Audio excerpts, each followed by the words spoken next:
অবস্থা ভাই ভাই স্বর্ণগুলো আপনি হাতে নিয়ে আসেন না কেন? আমার হাতে এয়ারপোর্টের সামনের থেকে আমার কত এই ব্যাগ নিতে পারবি না, তুই এটা আমাকে দিয়া দা।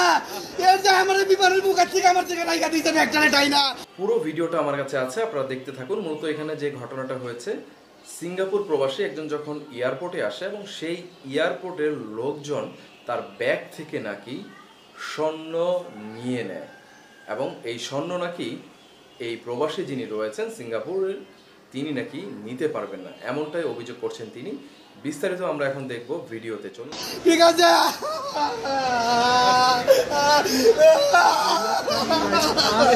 ভাই ভাই ভাই ভাই 70 গ্রাম স্বর্ণ 70 গ্রাম স্বর্ণ নিয়ে গেছে। 70 গ্রাম স্বর্ণ ব্যবস্থা একটা হবে। আপনি এভাবে ভাই 70 গ্রাম জন্য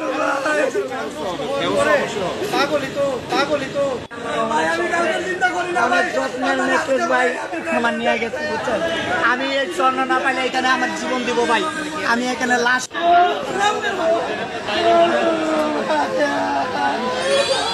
আজকাল মিডিয়া কই মিডিয়া নাই, এত টাকার মাল মিডিয়া নাই।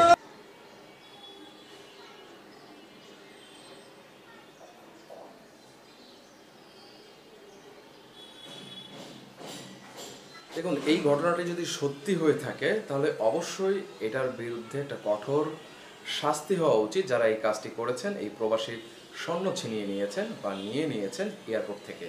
মূলত একজন প্রবাসী সারা জীবন পরিশ্রম করে তার পরিশ্রমের টাকায় কোনো কিছু কেনে এবং সেটা তাদের পরিবারের জন্য নিয়ে আসে।